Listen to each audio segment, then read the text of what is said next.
Welcome to the podcast that looks at truth, fiction, and reality with a smirk. All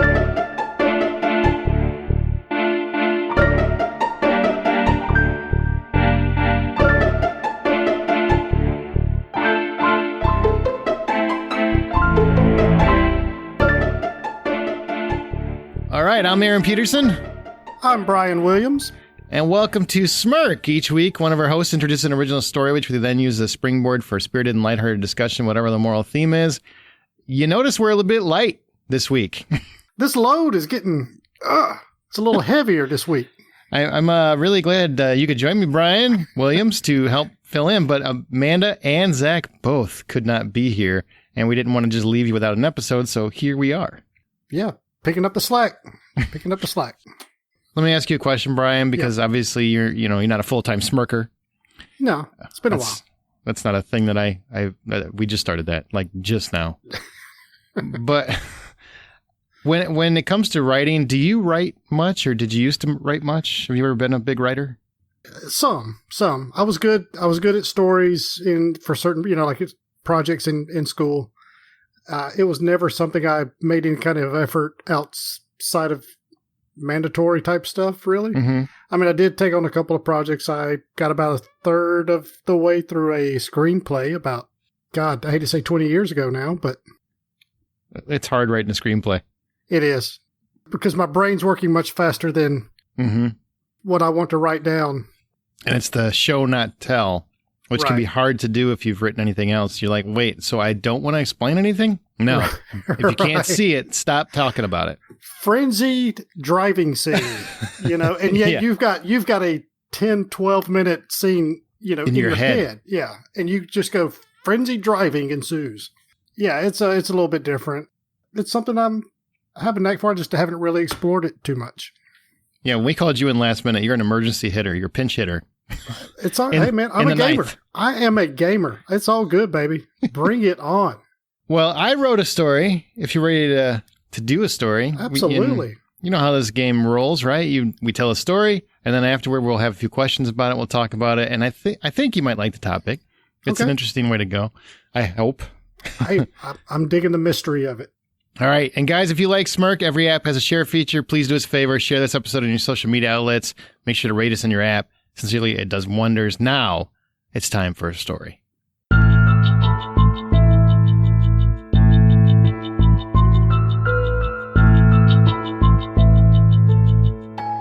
It was midnight.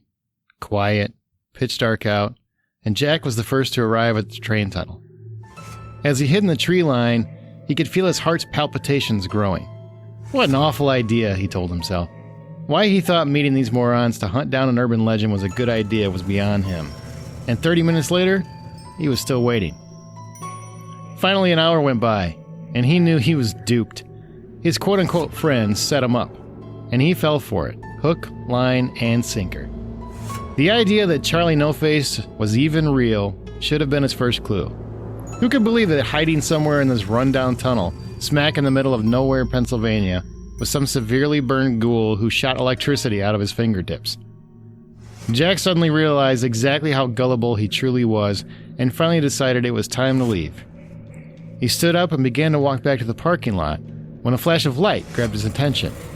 And not just any light, this was a spark. A wild, insane electrical spark illuminated the train tunnel. What's worse, it was coming towards Jack. Surely this is my imagination, Jack thought, as he laughed loudly to himself. He took another step back, trying to calm himself with humor, and that's when a figure emerged from the tunnel. Sparks illuminated the tunnel behind him, and Jack froze in terror. The figure came into focus, stepping within feet of Jack, still too terrified to move. Jack looked the figure up and down, and then deep into his eyes. It was a man, with a horribly scarred face and cold, empty eyes. Jack still couldn't move, even as the figure, Charlie No-Face, lifted his hands towards Jack. Jack closed his eyes, just as he felt a shock off the tips of Charlie's fingers, and with it, he heard a voice calmly whisper, "Are you looking for me?" And at that moment, Jack passed out. Bum, bum, bum. That's it. That's it. That's it. I'm sitting here like, oh, what's next? What's next? He was gutted. Oh my God, with electricity. No, fill in the blanks yourself. What do you think the moral or the theme of the story is? Let's see if we can do this whole show with 2 people. This should be fun. 2 people. All right. Well, number 1, pick your friends better. Number 2, don't trust people. Yeah. Don't wait for people in dark tunnels. I'm getting there. Sure. I don't know. Be wary of your surroundings. Don't put yourself in stupid situations. Well, you got Jack figured out, but the theme of this one is urban legends often spark from simple truths. All right. And I'll explain why a little bit later. Yeah. Or as we go. But you know what an urban legend is, right? It's Absolutely. a horrific story, usually, sometimes it's humorous, that's circulated as though it's true. Right. I wanted to know, how do you feel about the concept of urban legends? Because we've known about them our whole lives, really. I mean, if you're wondering, listening, what does that mean? Think Slender Man. Think Bloody Mary. Think the Lover's Lane hook killer. I mean, there's a lot of them that fill this void. So what do you think about urban legends? Do they ever get to you? Do you love to dive into them? I mean, just how do you feel about the concept in general? I loved them much more as a kid. Of course, your brain's running 100 miles an hour about that kind of stuff, where you're just the fantastical stuff. I had a real big fascination as a kid, and growing up in the South, there's all sorts of things you hear about in the country and stuff. There's whatever, some lady whose baby died, and she's wandering around this creek at midnight on certain nights of the month or year, and you hear her crying and calling out her baby's name or something crazy like that. Yeah, those kinds of things that they've always fascinated me, and you kind of wonder where they get started from. They got started at some point from some sort of truth, and what was that truth that's, like you say, like sparked that story, which of course grew over the years to be the urban legends that they've evolved to be. So, and yeah, I mean, nowadays it's more of stories about Bigfoot or Kentucky goblins or Yetis or aliens or whatever the case is. So I think we've all got a fascination we want more mystery in our life. I think we want things that we can't explain. Right. And the whole thing occurred to me. The whole reason I even wrote that story was it occurred to me how much these little things can influence your life, and sometimes they're almost a cautionary tale. A lot of times, like people will tell them to you, and it's kind of it stings in your head to make you remember something. Sure. Like I don't know if you ever heard the one, I think it's called, a lot of people call it high beams, where, basically this woman, I'm trying to remember, I don't want to tell it wrong, but this woman's driving home, and there's the car that comes up behind her, right? Flies up behind her, and keeps turning their high beams on, up and down, just bright, bright, bright, and honking and everything else. This woman, she's terrified, right? She thinks, oh my God, what's going on? So she does everything she can to evade this car, and then just screams off the side of the road, and finally, takes the first exit, avoids this car, gets away from this car, and finally makes it home safely, right? And the whole time, the car was not trying to hurt her. The car was actually trying to warn her that there was a killer in the back seat. There was a man in the back seat. Oh, man, that's a good story. Yeah. Oh, God, it got me every time. And ever since I heard that as probably a teenager, maybe, late teens, I never get in a car without checking my back seat anymore. Never. Yeah. Never happens. I mean, I've actually started to get into my car and then got out of my car, then checked the back seat, and then got back into my car. You have seen too many movies, though, so there is that. Yeah, but absolutely, that's one of those stories that you can just hitting the high points with that story for 30 seconds, you can envision that whole scenario unveiling. Yeah, even just all of a sudden, because you're focused on those lights flashing, and then, of course, the twist at the end is, hey, there's somebody in the back seat. Yeah, it's a warning. They weren't trying to hurt you; they were trying to save your life. Yep. Dummy.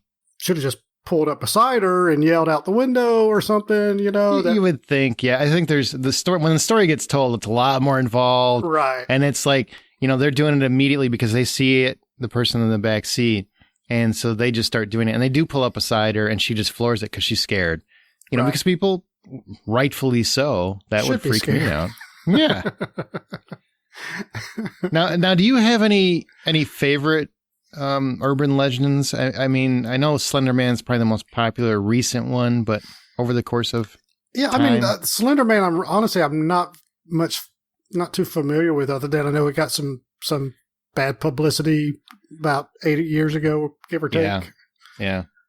So I know that's more of a more recent type of urban legend, at least with my experience with it. You mentioned Bloody Mary? That's one that's kind of familiar, where you, what does it, say her name 3 times? It's kind of like Candyman or something, where you speak it into a mirror and the ghost comes up or something like that. Like There's that. a lot of that's one where I think, because I looked that one up because that one always came to my mind, and I found at least 3 different variations of the same urban legend, which was cool. Well, because we all have our own version of that one. Because I heard it a little bit different than you probably heard it, right? And it's kind of, that's cool how that's evolved over time. Yeah, absolutely. So yeah, and it'd be interesting to see the different regions, of the country, how different it is. But yeah, those are the ones. It usually involves some kind of a mirror. Like I said, it was either like saying something in a mirror and in a dark room, like a bathroom or something, or some variation again of some wailing woman that was wandering through a pasture or a creek, or something similar, crying out her baby's name or her husband's name or something like that. What about Chupacabra? Chupacabra? Yeah. Remember that one? It was like an animal that would attack Spanish villages and stuff like that. I don't know if you ever heard that one. Yeah. It's I want to say it's more popular in Mexico specifically, instead of, I don't think it's full like South America and Central America. I think it's more, from what I understand, it's more specific to Mexico. And yeah, it's like a werewolf type of creature that they tell kids, horror stories before which is like the craziest thing to do before a kid goes to sleep. Sleep well. Right. Go to night. Nana's in the next room. I mean, it literally means, I think, goat sucker, goat killer, or something like that. I mean, it's a real sadistic meaning. And somebody just put that together and said, let's terrify the children. Right.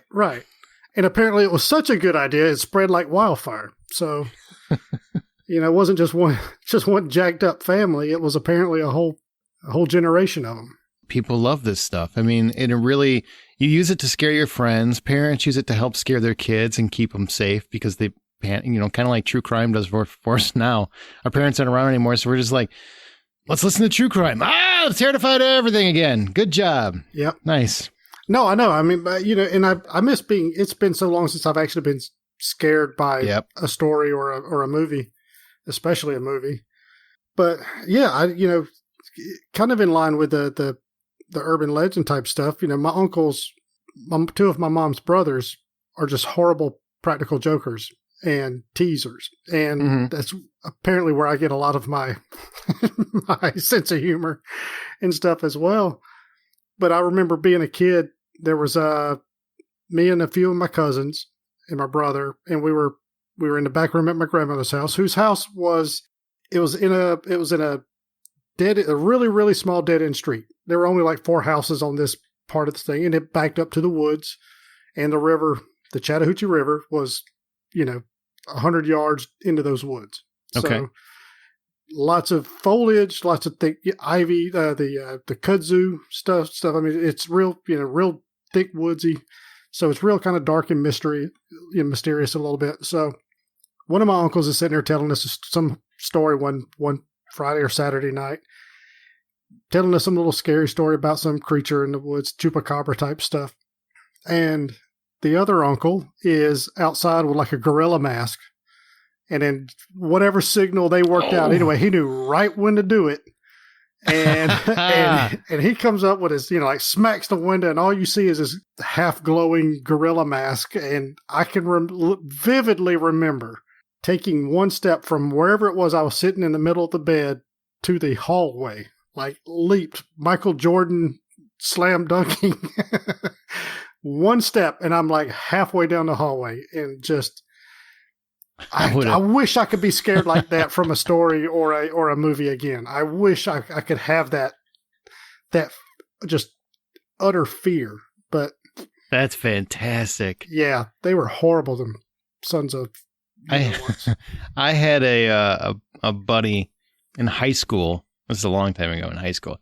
But, weekends you get together and you maybe drink, Sure. You know what I'm saying? You have a couple cocktails without telling anybody because you're underage. I wouldn't advise that. It's wrong. But you'd start telling stories, and I remember when he had his girlfriend there, and he told the story of that he heard about some man that was doing the whole escaped institution or prison kind of thing. But he would get people by cutting their ankle. I think that was an urban legend for a long time, like people under your car, right. Cutting your ankle or something like that to get you on the ground and then take you or hurt you or whatever. And so then what he did was he took a butter knife to her car like a week or two later. So this is a thought out plan. This is the long con, huh? The long con. He told this story, and it was he did a really good job because it was, we're all drinking around a fire. So it was kind of like a campfire element. Very scary story. This guy basically hid under a car till a woman got off work. And So he goes to her work, and under her door, because he did it 2 weeks later, he tapes this butter knife under the door. So basically when she goes to unlock her door and get in, it brushes her ankle. Scared the crap out of her. She came back in because she worked at the movie theater with me. She came back into the movie theater, would not go back. I had to go check her car. That's the only reason I even know this part of the story. I was actually, honestly, I was a little scared myself because I heard the story. So I get close, I got a flashlight. I'm looking, I'm like, I'm like, Jake, you son of a bitch. Taped this butter knife, was just taped there. The first thing I did was find a phone, and because we didn't have cell phones then, find a phone and call him. Be like, "Did you do this? Because if not, man, I'm calling the cops." He's like, "No, that was me. Don't call them." I'm like, that is awesome. It was pretty well thought out. That is good, Lord. That is hilarious. That is hilarious. And they broke up shortly after. Yeah, I can only imagine. No. Speaking of, I guess it was sometime around high school. There was, I guess, an urban legend to a certain extent. It wasn't so much of the ghostly variety, but it was one of those things to where there were rumors where people would flash their lights at you at night, and if you flashed it back at them, that they would shoot you. Did you ever hear anything like that? Yeah, I don't know if that ever really happened or if that was like a real thing or if it just somehow got spread around, kind of like Richard Gere and gerbils. It's really hard. Once it becomes myth, it's really hard to discern. Did that actually happen? I live right by Chicago. I'm sure that happened. If it was going to happen anywhere, it would have happened where you were at. Down the street. Right. Yeah, definitely. But it's funny. Again, I grew up in a relatively small town in Georgia. You grew up outside Chicago or around Chicago, in Chicago. And you know exactly what I'm talking about. And we've never talked about this before in our 13, 14-year friendship. That's true. But we know about it. And I'm sure there's truth. There's some truth to it. It probably did happen at some point. And then people just built on it. Right. We had, have you ever had a local one? Like where you grew up or something that you went and chased down, one of those things? Because if you go here, you'll see the ghost of so-and-so or anything like that. Did you have that in your neighborhood or your town? Yeah, there was an area outside of a neighboring county. Some kind of like a ghost car type of thing. Something about there was, some kids that died in a car wreck or something like that. And anyway, they're still cruising around, whatever, blah, blah, blah. So a few of us went out to the road and we never saw that. But I swear to this day, as we're coming up to a bend, it curved to the right. And as we're probably less than a quarter of a mile from the turn, you could see headlights coming from basically the other half of that, from around the turn. You could see the headlights shining on the trees to our left. So the road turned to the right. Mm-hmm.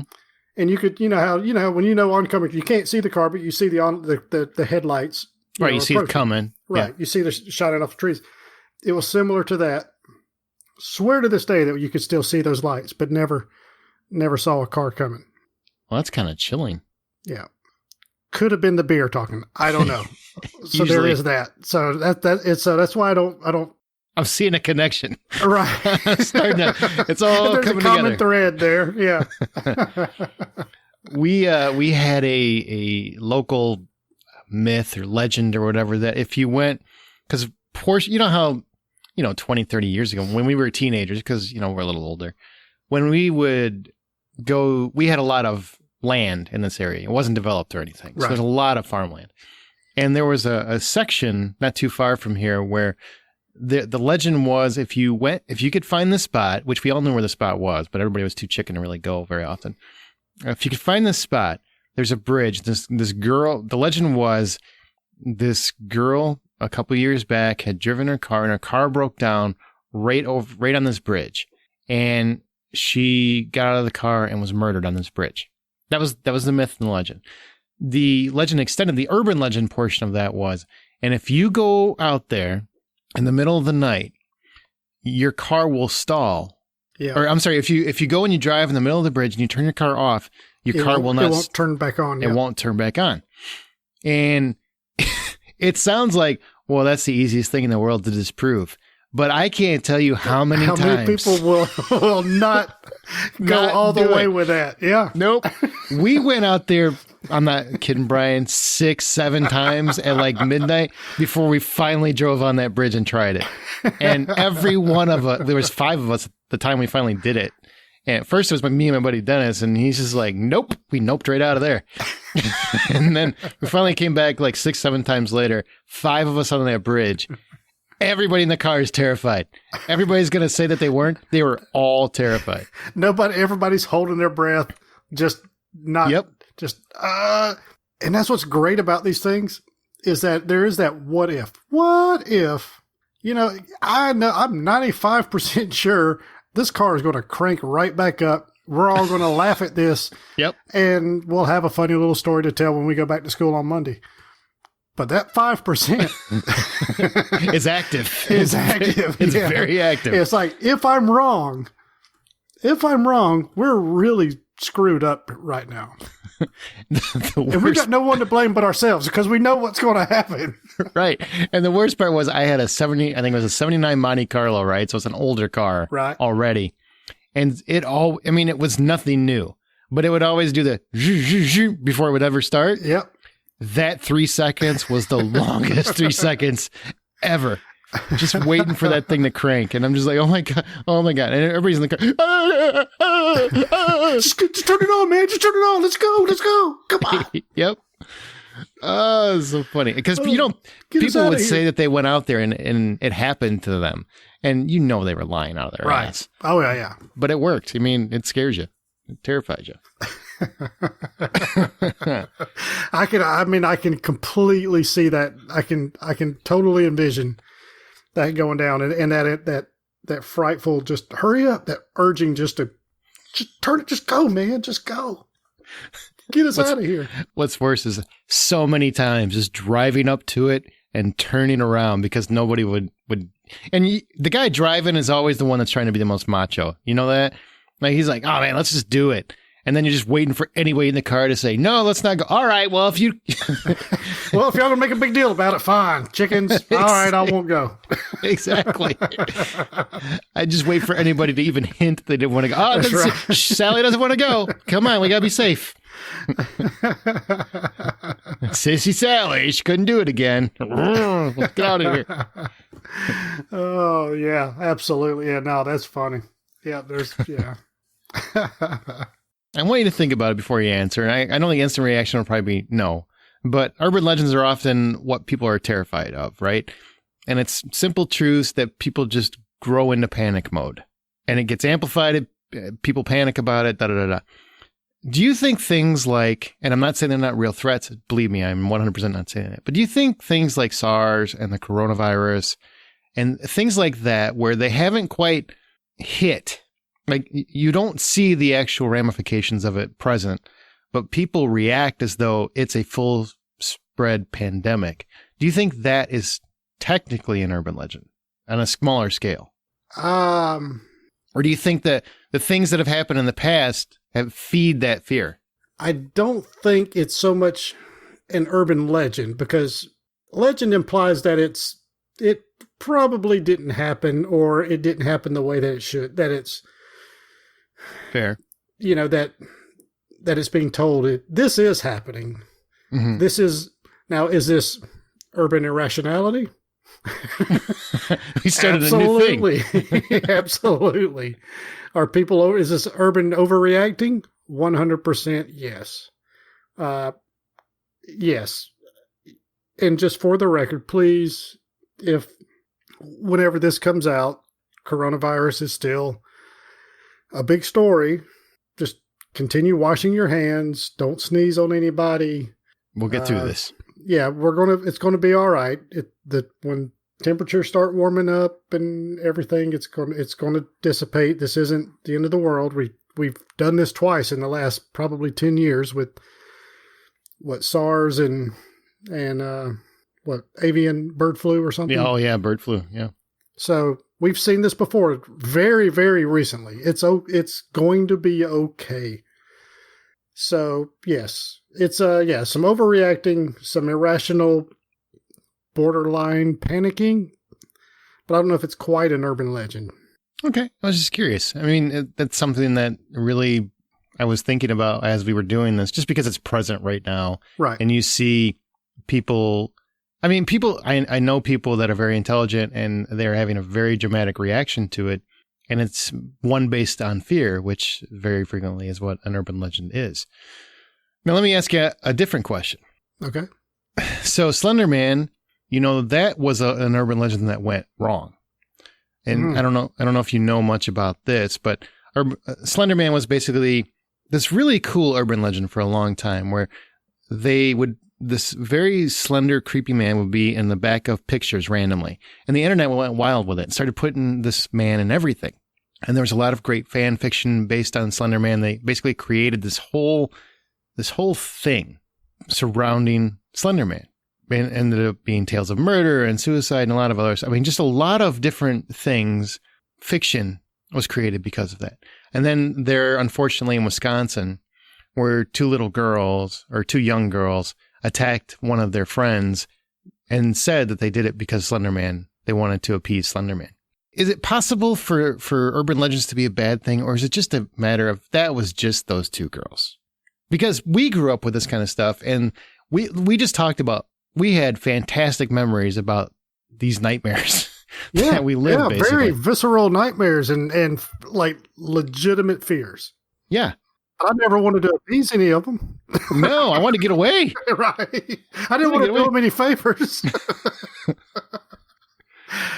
No, I when you really strip it down, I think it's like so many other issues in this country and throughout the world. I think it is a mental health issue.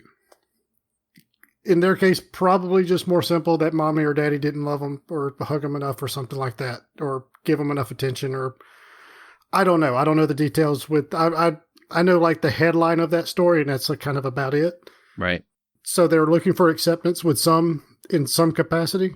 It's really not much different than somebody who kills 12 people because he feels like God told him to do it. Yep. I feel the same way. I don't think it's the urban legend's fault. I don't think it's the people writing the fan fiction. I think it's more of those individuals who are just, not mentally strong enough to separate that from reality.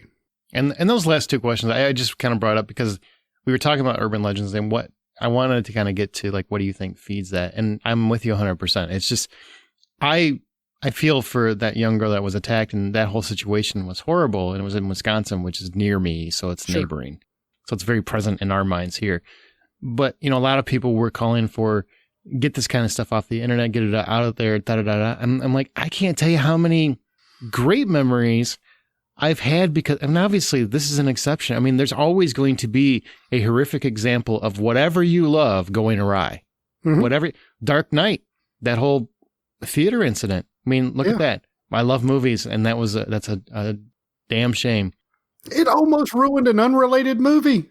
Absolutely. Everyone midnight shows. Joker, people were trying to shut that movie from being shown because of something that happened years before to officially an unrelated movie.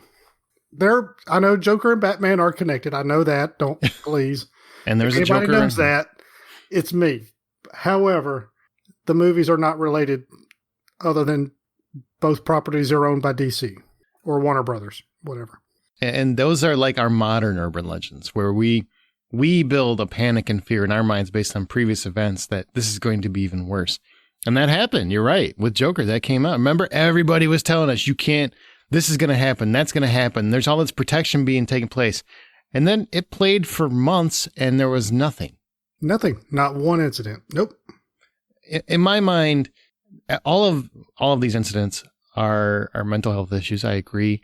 And there's exceptions to everything. And urban legends are an important part of growing up because it teaches you to face your fears in a lot of ways that people never want to talk about. But I faced a lot of fear because of that stuff. Because finally getting to that bridge, it took me like 6 or 7 times, but finally going on that bridge and doing it was like facing a fear. And it really, like, I, at that time, kind of believed in ghosts. And so I thought this had to be a real thing. I don't believe in them anymore. And a lot of it is because of that. I mean, because I faced it, walked out just fine. But. Yeah, there's always a but. But I love 2 words. What if? You son of a bitch. What if? What if, right? We deem people that are just, again, it's you see you kind of see you see it in some movies here and there, but I mean, we deem these people as, okay, you're nuts. This is ridiculous. And that's what I love. And I hate to even spoil this movie, but Bill Paxton in Frailty. Like, I think it was Frailty. Yeah. It was the one where he's killing the people. Right. And he says, well, God, God's telling him to do it and all this other stuff. And yet he goes through these places with cameras and all of a sudden, mysteriously, because it's not him doing it, but they go staticky. You can't see him doing it. There's something else helping him, which it's pushing you to believe is God or something, some kind of power. So what if? What if it's just something we don't understand? What if, I'm just saying, all right, just for the sake of that urban individual, what if Slender Man exists? What if they were actually appeasing him? And that just opens up, and I love asking what if, because that just opens up just all kinds of possibilities. All kinds of, you got to, of course, you can't go crazy with it. You'll be sitting on a park bench rocking back and forth, talking to pigeons or something that, you do that too much. And them responding, or at least you're thinking they're responding. But God, but what if that is right? What if, whatever, Bigfoot is real? What if, what if? Oh, that would be awesome. Yeah.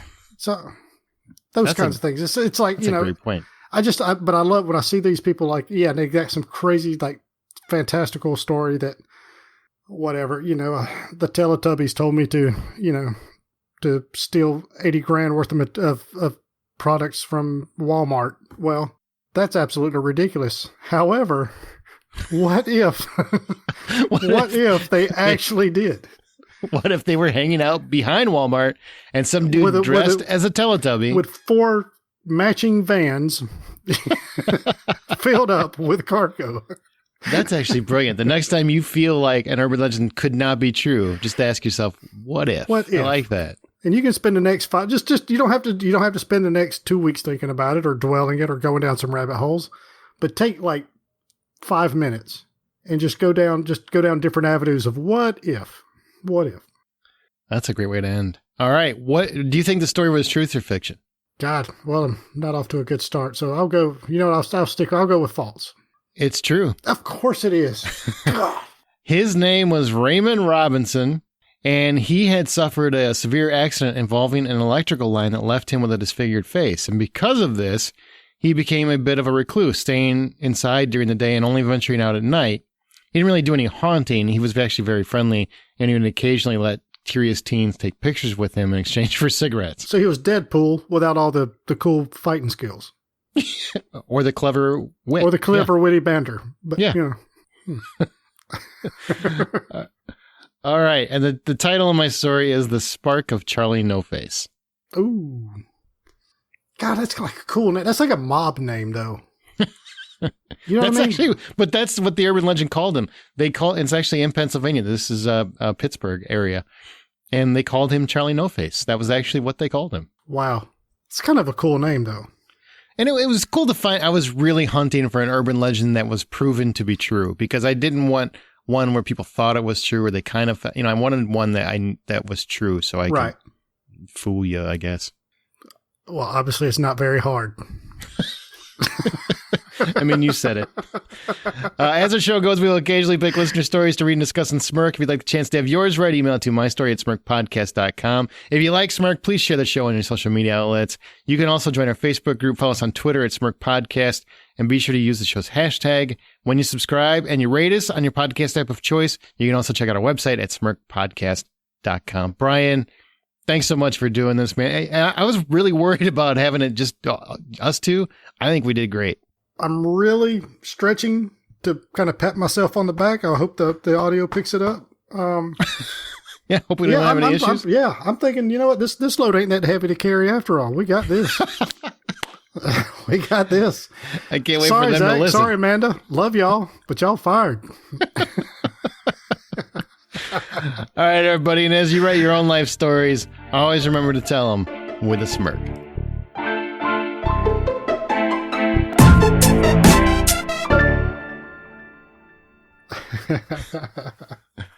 Oh, that was funny. That was Bye, good. Bitches. Bye, Felicia.